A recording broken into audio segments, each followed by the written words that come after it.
Right, so as you know, or you might not know, I've been looking for a 328 so I can engine swap my 323. That was until I found this one, which is my new £500 unmolested 12-month MOT, fantastic running E36 328.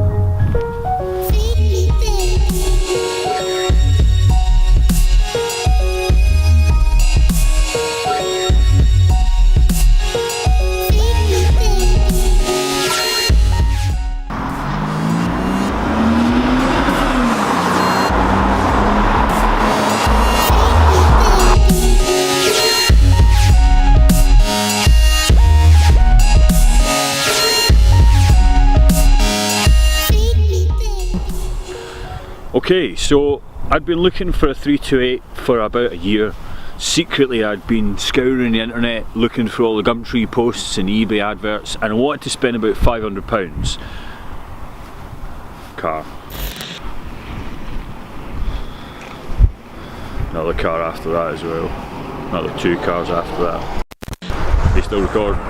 Because I reckon that I could get a whole car for £500, which might have been in rough condition but would have had a decent engine in it. I wasn't really caring about the rest of the bodywork or all the rest of the parts because I was happy with my silver grey one. I didn't expect to find one in the nick that I've got this one beside me, which you're going to see in a moment. To give you an idea how much and how far the search went, I even went to see one that was a pearlescent pink. It was a convertible, it had the most unbelievably bad paint job you've ever seen. Well, it was a good paint job, it was just a horrible colour. It had a fantastic engine, but the guy wanted £900 for it. It had frogs pretty much growing on the back seats. It had sills that had been fixed with fiberglass. It was a shocker. I then saw an advert come up for a green one, which was 500 quid. It looked like it was in really good condition on the outside. The engine sounded like it was fine from the advert, but the interior sounded a bit rough. I called the guy who was selling it and he told me that someone had offered him £1,000 for it without even looking at the car. A few weeks after that I saw another advert, very similar, £500 for the one that's beside me. I thought, I'll give it a try and I'll see what happens. Gave them a call, someone was coming to look at the car the day after that I called them. I patiently said, hey, if it turns up and they take the car then that's fair enough, but if they don't then do let me know. They gave me a call from London and said I could come and look at the car. I told them to hang on to it. Now in the interim I did all the usual searches that you do. Did an HPI check, I looked at the MOT history. The MOT history was great, it had fairly standard things wrong with it, like tyres, light bulbs, wiper blades, all that kind of jazz. It seemed too good to be true, but I took it with a pinch of salt. I put £500 in my pocket and I drove up to London to go and see this car, thinking it was either going to be an old man's car that hadn't been driven much, or it was going to be an absolute shocker. It's not. It was that good a car. I've decided I'm going to keep it instead of engine swapping, and I'm going to do a few things to it on its way.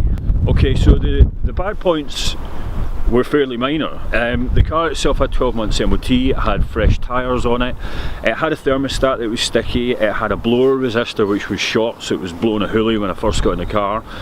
It's got a rusty hole in one of the rear quarter panels underneath the rear driver's light, the rear passenger light. But the biggies for me really are, it's got a grandad beige interior and it's got an automatic box. I don't want an automatic box. I'm going to have to manual swap it. But hey, I've got a manual car. So, if you've checked my Instagram out, you'll see I've been a busy boy already and I've started tearing apart the silver grey one, and I've now got a box sitting on the workbench in the garage. That's going to be in this car within the next few weeks. The interior is a bit of a bummer, but to be fair, it's perfect. Apart from a bit of wear in the driver's bolster and a bit of wear in the armrest, it's in absolutely lovely nick. I've even got a complete roof liner which doesn't look like it's ever been touched. It's still stuck up on the ceiling of the car beautifully, and because of these things I'm going to leave the interior as it is right now. I'm going to do a lot of stuff because I've got a little trip coming up. We're going to get in the car because it's bloody freezing out here in the New Forest in the middle of December. Okay, that's a bit better, it's a bit warmer in here. So yeah, as you can see around me, we've got beige everywhere, which is not my favourite colour for interiors, but it's comfy, and because it's in such good nick, I'm happy with it. Everything works. I've got keyless entry, I've got aircon, I've got an 18 button onboard computer. It's a grandad car. You might have noticed, swift eyes might have seen I've already put the wheels on from the silver grey one, or the Arctic grey one. Here's the situation. Because of the rust on the old one that I had, and the absence of a lot of rust on this one, there is bits, but there's nothing like what was on the silver grey one, I've decided to keep this body. I need to take the auto box out of this one and swap it to manual. That's something I'm confident is fairly easy to do. I've already got the box out, as I mentioned earlier. I've got a deadline. The deadline is the Nurburgring 24-hour race in May. May the 13th is the end of that race, and I want to be there and watch that race, and then I want to do some laps around the ring in this car with a manual gearbox. So I've basically decided I'm going to try and do everything I can before I get it to the Nurburgring in May. I've got a bit of time off around about the end of February, which is a week where I have my birthday. So I'm going to do a lot of work then. I'm going to get the gearbox swapped in, I'm going to be putting a new clutch and a lightweight flywheel in then. I'm going to leave the diff in this car because it will be a shorter ratio diff than what's in my manual. I'm going to be hopefully putting on the M50 manifold there or soon after then, with all its plumbing and its pipe work. And obviously I'm going to be putting a map in the engine for that, so I'll be flashing either the ECU which is in this car or flashing the ECU out of the 323. There's a lot coming up. It's going to be an exciting time for BMWs in 2018. I'm going to be hopefully driving a car which is a bit quicker, a bit nippier, and with an engine which is only done, at this point today, I'm looking at the clock now, it's got 118,277 miles on the clock.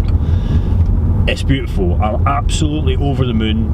A little bit of patience, a little bit of tenacity, and staying on the adverts got me this piece of beautiful kit of BMW for 500 quid that literally was an unmolested example. It needs a bit of work, but nothing serious.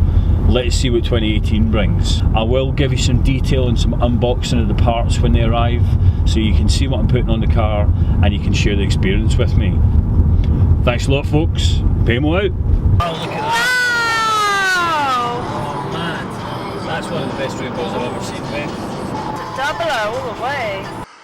Oh my god, it's full on double rainbow all the way across the sky. Oh my god.